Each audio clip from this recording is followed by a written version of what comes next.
Plastic കുപ്പിയിലെ mineral water സ്ഥിരം കുടിക്കുന്നുണ്ടോ നിങ്ങൾ?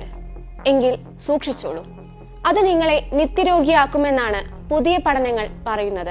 Plastic കുപ്പികളിലെ വെള്ളം കുടിക്കുന്നതിലൂടെ മൈക്രോ പ്ലാസ്റ്റിക് കണ്ടന്റ് രക്തത്തിലെത്തുകയും ഇത് രക്തസമ്മർദ്ദം വർദ്ധിപ്പിക്കുമെന്നാണ് പഠനം പറയുന്നത്. ഓസ്ട്രിയയിലെ ഡാന്യൂബ് പ്രൈവറ്റ് യൂണിവേഴ്സിറ്റിയിലെ മെഡിസിൻ ഡിപ്പാർട്ട്മെന്റിൽ നിന്നുള്ള ഒരു സംഘമാണ് പ്ലാസ്റ്റിക് കുപ്പികളിലും അല്ലാതെയും വെള്ളം കുടിക്കുന്നവരെ പഠനത്തിന് വിധേയരാക്കിയത്. പ്ലാസ്റ്റിക്കിൽ നിന്ന് വിഘടിക്കുന്ന 5 മില്ലിമീറ്ററിൽ താഴെ വലിപ്പമുള്ള ചെറു പ്ലാസ്റ്റിക് പദാർത്ഥങ്ങളാണ് മൈക്രോ പ്ലാസ്റ്റിക്. അൾട്രാ വയലറ്റ് രശ്മികളുടെയും ഋതുഭേദങ്ങളുടെയും ഫലമായി പ്ലാസ്റ്റിക് വസ്തുക്കൾ പൊടിഞ്ഞാണ് മൈക്രോ പ്ലാസ്റ്റിക് ഉണ്ടാവുന്നത്. വെള്ളം തിളപ്പിച്ച് അരിച്ചെടുക്കുന്നത് മൈക്രോ പ്ലാസ്റ്റിക്കിന്റെ അളവ് 90% കുറയ്ക്കും.